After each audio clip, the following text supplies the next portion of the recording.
AI Insights PH News Channel. Marami po tayong naririnig ngayon, masasabi natin mga destabilization efforts. May mga nagsasabi na dapat palitan ang ating Pangulo dahil sa maraming rason. May mga nagsasabi na dapat ay magkaroon ulit ng kudeta. Sinabi ni Armed Forces of the Philippines Chief of Staff General Romeo Bronner Jr. kahapon Sabado na siya ay na-misquote at ang sinabi niya sa kanyang talumpati sa Western Mindanao Change of Command Ceremony sa Zamboanga noong Biyernes ay kinuha sa labas ng konteksto.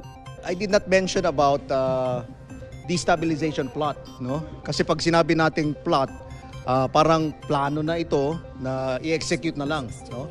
So, ang sinabi ko during my statement was that may mga naririnig tayo na mga ugong-ugong ng mga destabilization efforts, no? Yun yung specific word na ginamit ko. Idinagdag niya na ang kanyang mensahe ay nagsilbing paalala lamang sa mga sundalo ng AFP na manatiling tapat sa kanilang mga panunumpa kasunod ng mga panawagan para sa aktibong protesta noong ika-21 ng Setyembre. Yung oath na kinuha namin, no, seriously, that we would protect the Constitution and the duly constituted authorities at hindi dapat kami sumasali sa kahit na anumang mga movements, no, na meron dyan. Nauna nang itinanggi ni Armed Forces of the Philippines spokesperson Colonel Medel Aguilar at National Security Advisor Eduardo Año ang pagkakaroon ng destabilization plot laban sa Pangulo at sinabing na misinterpret lang ang AFP chief.